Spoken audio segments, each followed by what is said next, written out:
경매 물건 150건 낙찰받아서 깨달은 거.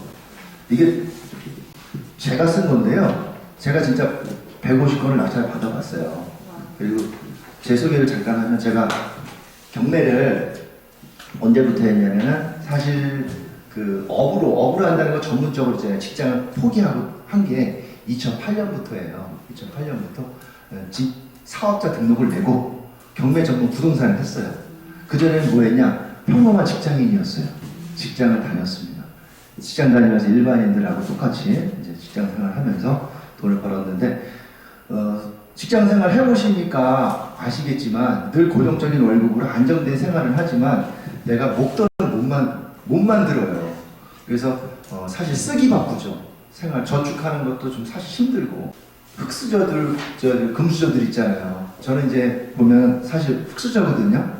유산을 받은 게 없어요. 저도 이제 결혼하면서 워낙 이제 없는 집안이라고도 뭐 그렇게 가난하진 않았는데 월세 생활을 했고 내 집이 없었거든요. 그래서 내 집 마련을 한번 해야 되겠다는 생각을 했고 이제 직장 생활도 했는데 정말 꿈이 정말 상실되는 거예요. 갈수록 이래갖고 내가 언제 내 집 하나 마련하냐, 서울에서 이거 하나 사기는 내가 평생 모아서 하나 살까? 오히려 희망보다는 왜 절망이 점점 가까워지는 거죠. 그래서 저는 생각한 게 제가 내 사업을 해서 해야 되겠다. 그게 생각한 것이 이제 부동산이거든요.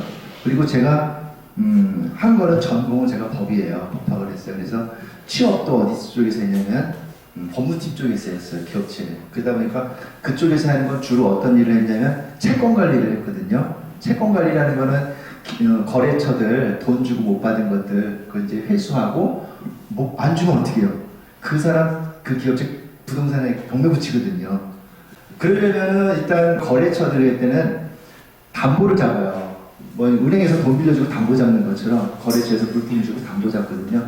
그럼 주로 많이들 잡는 것이 부동산이란 말이에요. 부동산 담보를 잡으면 그럼 이 담보를 잡을 때 이게 내가 빌려준 돈에 대해서 가치가 있는지 파악을 해야 되잖아요.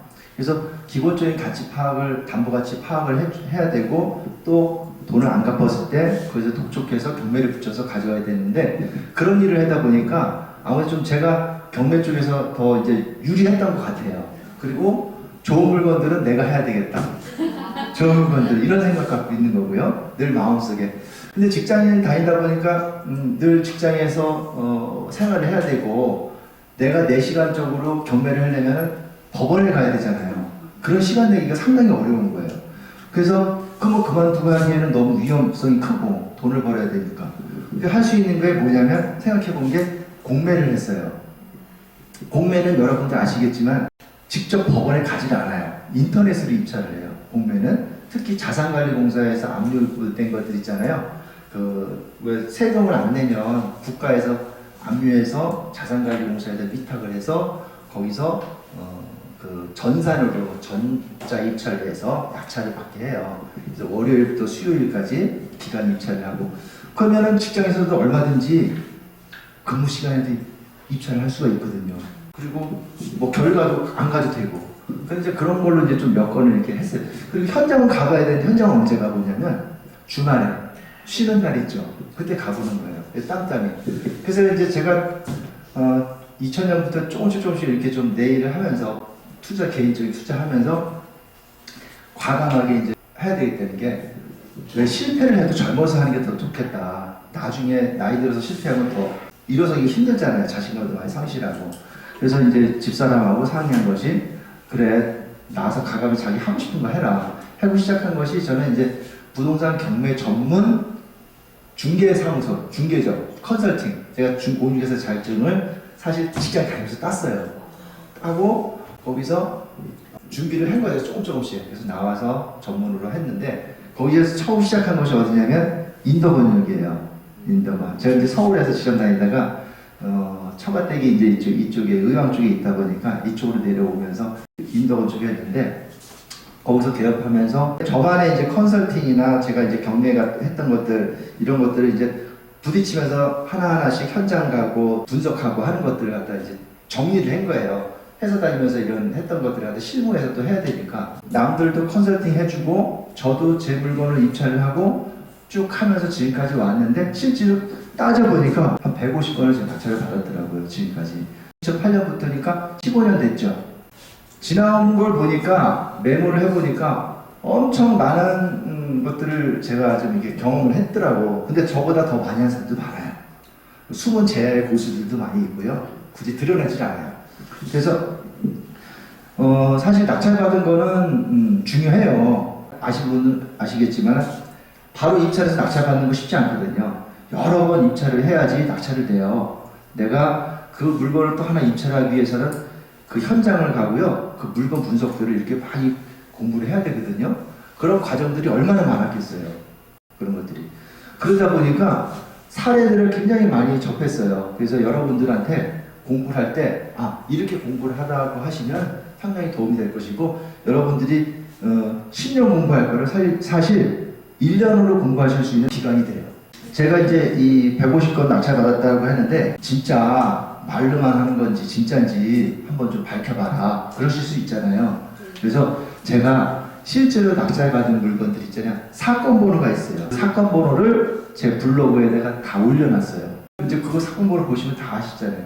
근데 그거를 올려놓기에는 저는 좀 많은 고민을 했었어요. 왜 그러냐면 내가 자랑하려고 하는 게 아니고 사실 이런 거 내가 돌아보는 거죠. 제가 했던 것들, 과거들. 그러면서 이런 일도 있었고 이런 거는 내가 그때 잘못했구나. 이거는 좀 반성하고 다시 좀 이런 거에 대해서는 잘해야 되겠다. 또 하나는 저를 이렇게 보고 믿지 못하는 분들한테도 확인 증거가 될 수 있는 거고. 그래서 그런 차원에서 했는데 그게 안 좋은 점들은 뭐냐면은 그 경매를 당한 사람들이 있잖아요. 만약에 내가 그 사람 소유자 입장이었다면 그 물건을 그 사건을 본다 할 때 좋진 않겠죠. 사실 반값, 헐값에 낙찰받아서 쫓아내고 부가가치를 배 이상 받은 사례들도 좀 있거든요. 소송도 한 경우도 있었고. 그럼 그런 사람들이 봤을 때는 좋지 않겠죠. 그래서 보시고 거기에 대해서 좀 내려줬으면 하시는 분들은 내려주겠다. 불편하시면 연락을 달라. 이렇게까지 좀 해놨고. 그래서 여러분들이 제가 말씀드리고자 하는 거는 그러한 경험을 바탕으로 해서 내가 지금 딱 지내와 보니까 이렇게 하는 것이 투자다. 이거를 말씀드리는 거예요. 그래서 6가지 말씀드려놨잖아요. 그 얘기를 드리는 거예요. 그래서 처음 하시는 분들은 모르시잖아요. 근데 저는 이제 많이 좀 해봤으니까 자, 제가 깨달은 게 있어요. 자, 1번 보세요. 1번 많은 낙찰을 받는 것보다 한 번에 똘똘한 물건으로 제대로 수익을 내자. 투자를 할 때 2가지가 있어요. 크게 시세 차익형이 있어요. 싸게 사서 높은 가격에서 파는 거. 또 하나는 따박따박 월세 받는 거. 임대 수익형 물건. 그러니까 시세 차익형, 그 다음에 임대 수익형. 2가지 투자로 이제 구분해 볼 수가 있어요. 그러니까 저는 어떤 스타일을 많이 했냐면 시세 차익형. 그러니까 경매로 싸게 사서 올랐을 때 파는 거. 이런 거예요. 그러다 보니까 저는 좀 급해요. 좀 이렇게 성격이 좀 오래 진듯하게 기다리는 습관이 조금 안 됐는데 지금은 좀 많이 이렇게 노력하려고 하는데 좀 오르잖아요. 그럼 바로 팔아버려요. 이래서 또 다른 거 해야지. 또 팔아버려요. 팔고. 그런데 돈은 벌어요. 싸게 샀으니까. 싸게 사면 그냥 시세대로만 팔아도 차익 보잖아요. 그럼 내가 입찰하기 전에 가격을 내가 계산하고 사니까. 입찰하니까. 버는데 그것이 한 번, 2번 이게 많이 여러 번 해서 돈을 벌었는데 결국은 오랜 시간이 지나고 나면요. 여러 건 하는 것보다 한 건 하는 게 더 돈이 되는 경우가 많아요. 왜냐면 가격이 오를 거는 계속 쭉 올라주거든요. 내가 한 2천만 원 차익을 보고 팔았어요. 그때 한 5년 지나니까 이게 1억이 올라버렸어요. 그럼 훨씬 그냥 아무것도 안 하고 가만히 있어도 돈을 버는 거잖아요. 그런 것들이 많았어요. 뭐 1,000만 원, 몇백만 원 이런 것들 그런 거 투자해가지고 그 사람들한테 도를 팔거나 뭐 이제 경매를 소송을 하거나 이런 식으로 해서 500만 원 뛰기 뭐 이렇게 벌어요. 해서 소액으로 수익률은 굉장히 좋지. 그런데 그거 하나 해서 예를 들어서 한 1년에 10건을 했어. 500을 벌어서 500만 원씩 10건 투자했어. 1년에 5천만 원 벌었어요. 대단한 수익이에요. 연봉 일반 직장인보다. 그런데 저는 그게 그다지 이렇게 권해보고 싶지는 않아요.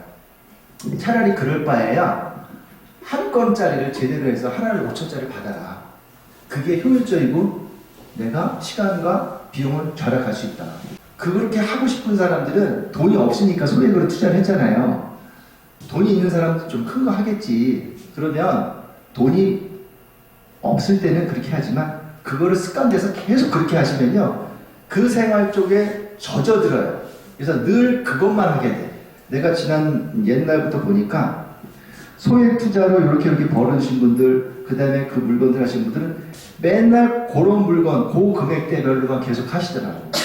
그러다 보니까 벌긴 버는데 큰 돈을 못 벌어. 그래서 여러분들은 자금이 차라리 되시면 처음부터 큰 걸 하세요. 그 2번. 부동산 경매는 부동산 하락기가 기회다.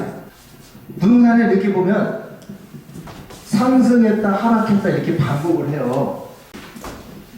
이게 부동산 경기 흐름을 이렇게 그래프로 나타낸 건데요. 1993년 김영삼 정부. 여기가 뭐예요? 많이들 아시겠지만 IMF, 그죠? IMF 때는 부동산이 정말 폭락해가지고 그 당시에는 부동산을 산다고 하면 이상한 사람 취급했어요. 그렇죠? 그리고 더 떨어질 건데 왜 그런 걸 사냐? 근데 그때 산 사람들은 정말 대박이에요. 그냥 하나 샀으면 그냥 갖고 있어서 평생 먹고 살았어요. 항상 하락했대. 이때 이게 쭉 떨어질 때 김대중 대통령 오면서 이게 쭉 살아나고 노무현 정부 때 최고 고점을 찍죠. 그 다음에 이제 쭉 타고 내려오면서 이제 이명박 정부 때 내려와서 박근혜 정부 때에서 하락하고 빚내서 집 사자 막 그러면서 다시 문재인 정부 때 올라가기 시작하면서 최고점을 찍죠. 그리고 또 이제 윤석열 정부에서 또 다시 또 내리막길 내려오죠. 이게 항상 하향과 상향을 반복해요. 이럴 때. 그럼 여러분들은 부동산을 살 때 싸게 사는 게 중요하잖아요. 싸게 살 때가 언제냐면 하락기거든요. 근데 하락기 때는 사람을 하면 안 사. 왜? 더 떨어질까봐. 무서워서. 근데 우리는 과거에 경험을 했어. 아, 그때 살 걸. 이번에 더 기회 온다. 그때 살 거야. 이렇게 하실 거예요. 그죠? 근데 지금 막상 이제 또 이거 기회가 왔어요. 장이 왔다고. 하락기에. 지금이 살 수 있는 기회야. 좋은 기회. 근데 또 이번에 그죠? 더 떨어질 것 같아서 못 사겠어요. 그죠? 부동산은 이게 무릎에 사서 어깨에 팔라는 말 들어보셨죠? 근데 이제 어디가 무릎이 어디가 어깨인지 모른단 말이야. 사실 너는 아니야. 나도 몰라. 근데 경매는요. 보통 시그널을 줘요. 보통 내가 이렇게 쭉 이때부터 경험해봤잖아. 쭉 해본 거를 해보니까 시그널을 주더라고. 올라갈 때는요 3가지 신호를 줘요.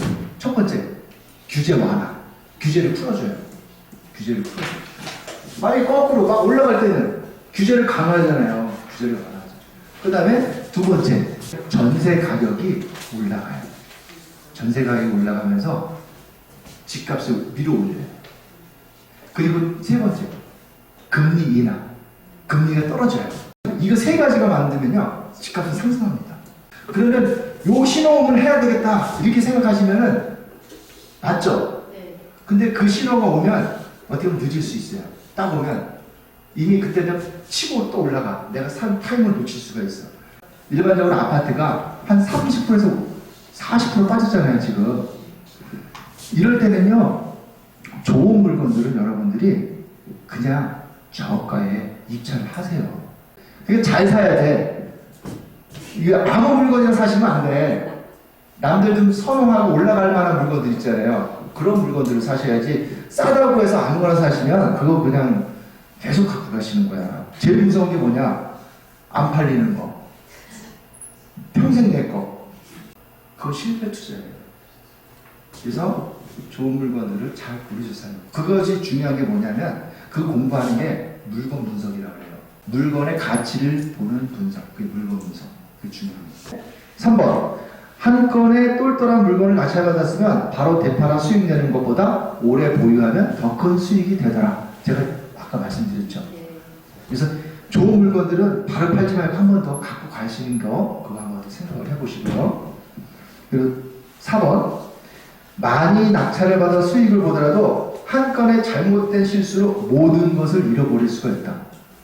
자, 내가 한 10건 받아서 잘 받았어요. 그런데 이 돈 모은 걸 갖고 한 방에 실수를 해서 날릴 수가 있어요. 그게 경매예요. 뭐 일반 투자도 마찬가지고. 그게 이제 중요한 것이 그래서 권리 분석이 있죠. 예를 들어서 실패한 투자들을 보시면 입찰 보증금을 10% 걸었는데 낙찰을 받았어. 그 잔금을 못 내는 경우가 있어요. 잔금을 못 내면 입찰한 그 보증금은 몰수가 돼요. 법원에 몰수가 돼요. 그럼 왜 그런 일이 발생하냐? 그 입찰 보증금 몰수하는 건수가요, 한 해에 엄청나요. 입찰가를 쓰는데 실수로 0원 하나 더 써. 그죠? 내가 5억을 쓰려고 했는데 50억을 썼어. 이게 막 긴장하면 잘 안 보이거든, 떨려서. 난 그렇게 쓴 줄 알아. 근데 발표를 하니까 내가 됐어. 너무 좋아. 근데 금액이 왜 이래? 내가 잘못된 거죠. 실수한 거지. 그런 실수는요, 용서를 안 해줘요. 돌려주지 않아요. 아우, 이거 다시 써오세요. 이런 거 전혀 없어요. 그냥 몰수가 끝납니다. 그런 게 있고요. 또 하나 많은 게, 아까 말씀하셨지만 대출이 안 나와서 하는 경우 있어요. 내가 이거 내 돈 갖고 100% 하는 사람은 없잖아요. 보통 대출을 80%까지 나오거든요. 경매 대출은 80%까지 나오는데 80% 나올 줄 알고 했는데 대출이 아예 안 나오거나 조금 나오는 거야. 그럼 잔금 못 치르죠. 돈을 빌릴 데가 없는 거야. 그러면 못 내게 되고 그 집은 못 씁니다. 또 많은 사례들이 뭐냐면 권리 분석을 잘못한 거예요. 감정가는 10억인데 지금 한 유찰돼갖고 5억까지 떨어지고 3억까지 떨어졌어. 와, 싸다. 그래서 봤는데 권리상의 문제가 있어. 뭐가 문제가 있냐면 여기에 임차인 보증금 5억이 있어. 이걸 사면 5억을 내가 떠안아야 되는 거야. 그런데 여기 임차인인지 금액인지 나타나지가 않아. 여기에 법원 서류에. 근데 모르고 그냥 받은 거야. 싸다고 덜컥. 그다음에 5억을 줘야 되는데 싸게 산 게 아니죠. 잔금을 미납된 거 있죠. 그렇게 부정기수예요. 그거는 권리 분석을 아주 기본적인 것만 공부하시면 되는데 그걸 못하시는 분들이 의외로 많더라고요. 그런 것들을 위해서 공부하는 것들 여러분들이 이제 기초 공부예요. 우리 기초 공부만 하시면 그런 실수는 전혀 하지 않아요. 5번째, 오랫동안 수익을 가져다 줄 물건을 보유하자. 제가 처음에 말씀드렸지만 투자 유형에는 시세 차익형과 임대 수익형이 있다 그랬죠. 근데 저는 이제 시세 차익형을 많이 했다 그랬잖아요. 사서 올리고 팔고. 근데 지나고 보니까 부동산은 이렇게 올라갔다 내려오잖아요. 재작년에 산 사람들. 그런 사람들은 지금 많은 손해를 보고 있죠. 특히 그 영끌족들, 젊은 사람들이 많이 샀잖아요. 빚내서. 그 사람도 있고. 그나마 경매로 산 사람들은 그래도 덜 손해 봤어. 걔네들보다 좀 싸게 샀으니까. 어차피 손해보는 건 마찬가지야. 부동산 흐름에 따라서. 그렇죠? 그럴 때는 돈을 많이 벌어도요, 내가 까먹는 경우가 발생해요. 그래서 좋은 것들이 뭐냐면, 지나가면 임대 수익형 물건 있죠. 이거는 크게 떨어지고 올라갈 게 없어요. 월세 수익이 따박따박 고정적으로 나와요. 경기가 어려워도 새는 나와요. 그래서 그런 상가들 하시는데 주로 안정적인 상가 하면 1층 상가죠. 1층 상가는 경기 영향 없어요. 어떤 업체도 다 들어와요. 그런 물건들을요, 내가 수익형 상가 갖고 있으면 안정이 돼요. 수익이. 크게 내가 또 이렇게 생계형으로 뭘 또 벌어야 되겠다, 이렇게 구속이 그런 게 덜해요. 수익형을 하나, 두 개, 세 개 조금씩 늘려보세요. 그러면 임대 수익이 100만원, 300만원, 500만원, 1000만원, 1000만원 정도 되면 상당히 안정적입니다. 그래서 시세 차익형도 있지만 임대 수익형은 무시하지 마시고 그런 것이 지나고 보니까 그래요. 제가 임대 수익형은 많이 못했거든요. 그걸 갖고 있으면 내가 상당히 안정적으로 했었을 텐데 이런 생각했는데 물론 갖고 있는 게 있어요. 임대 수익형은 많이 있었어요. 여러 개 있었는데 좀 팔고 지금 갖고 있는 거는 딱 2개밖에 없네. 팔고 1층 상가, 3층 상가부터 해서 그래서 새가 나오니까 좋아요. 그리고 6번, 자, 경매만 고집하지 말고 공매와 매매, 분양도 같이 투자하는 것이 좋다. 저는 여러분들은 이제 경매 배우러 오셨어요. 근데 경매 배우러 온 사람들한테 뭐 경매만 하지 말고 딴 것도 하라 이런 말을 하는 걸 과연 이게 뭐 옳은 말인가 이렇게 생각할 수 있겠지만 제 경험상으로 경매는 제일 좋습니다. 투자는 싸게 사서 높은 가격에 파는 것이 그 목적인데 싸게 살 수 있는 가장 유일한 도구가 경매거든요. 근데 경매에서만 반드시 싸게 살 수 있는 건 아니거든요. 문재인 상승장 때 이때 경매 시장 한번 보셨어요? 이때 가시면요 경매 물건 나오지도 않아요. 왜 안 나와? 나오기 전에 다 취하를 해 팔아버려. 매매가 잘 되니까. 돈 안 갚아요? 은행이 되긴 금리가 싸잖아요. 돈 많이 빌려주거든. 대출 빌려서 집 사라고 막 해주니까 금리 막 초저금리 막 1% 이하 됐잖아요. 그러니까 뭐 경매 나올 일이 없어. 그래서 우리 경매하는 사람은 물건이 씨가 말랐다. 이 정도예요. 그러면 경매만 기다리고 싸게 살려다가 못 사잖아요. 할 수 있는 게 일반 매매 시장 보고 그 다음에 호황된 게 분양 시장 보고 분양 하나만 잘해도 돈 막 억씩 벌잖아요. 그래서 여러분들은 이런 시장 상황에 따라서 경매는 지금 경매가 더 좋은 시기야. 이런 시기에는 골고루 보실 줄 알아야 돼. 그러면 이런 것도 따로 공부해야 되냐? 그럴 필요 없어요, 사실. 경매만 공부하시면요, 매매, 공매, 분양 다 알게 돼. 근데 매매하고 분양 공부하시는 분이 경매를 한다? 그건 안 되는 거예요. 경매는 이게 종합예술이에요. 경매는 다 이 안에 다 할 수가 있어요. 네, 종합예술이에요. 이 6가지 요걸 제가 참고하시고 여러분들은 이렇게 투자를 하시면 좋을 것 같아요.